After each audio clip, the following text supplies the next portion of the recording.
Moin Moin und hallo. Heute eine kleine Vorstellung Victorinox Limited Edition 2013 Damast. Mit der Unterschrift vom Ursprungsvater von Victorinox, der alles auf den Weg gebracht hat, Karl Elstner, der sozusagen der Erfinder von dem kleinen roten Taschenmesser, wie wir es heute kennen.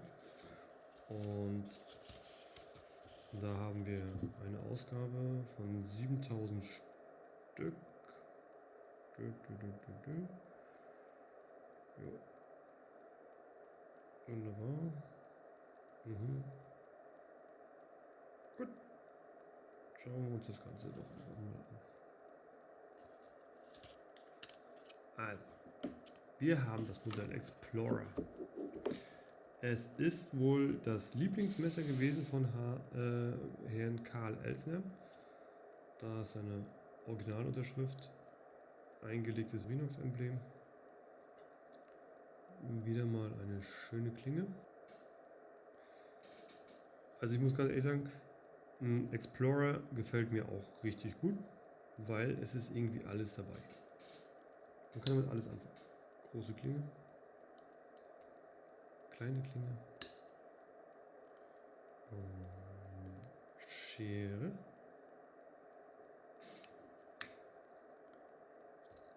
eine Lupe, finde ich auch.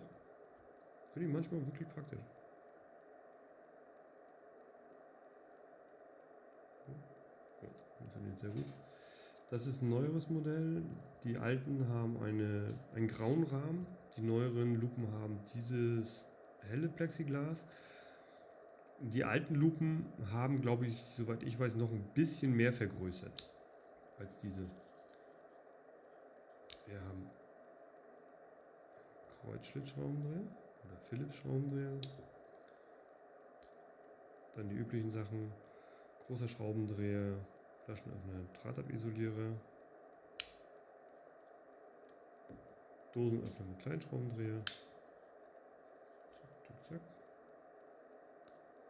Korkenzieher, Seriennummer, Erscheinungsjahr, Stückzahl, wie viel insgesamt.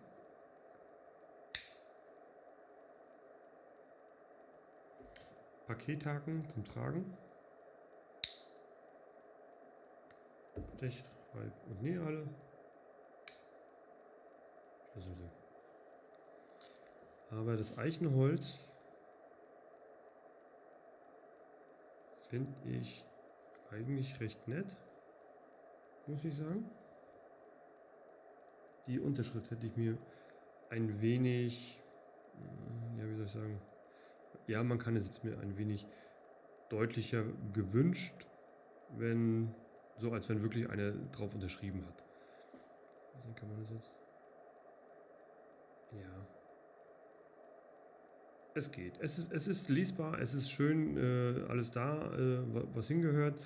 Explorer, wie gesagt, gefällt mir persönlich auch sehr schön. Ich habe auch eins in schwarz. Und mit der Damastklinge natürlich wunderbar. So. Tun wir wieder rein. Alles klar.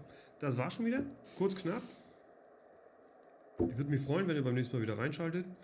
Euer Mesler. Ciao.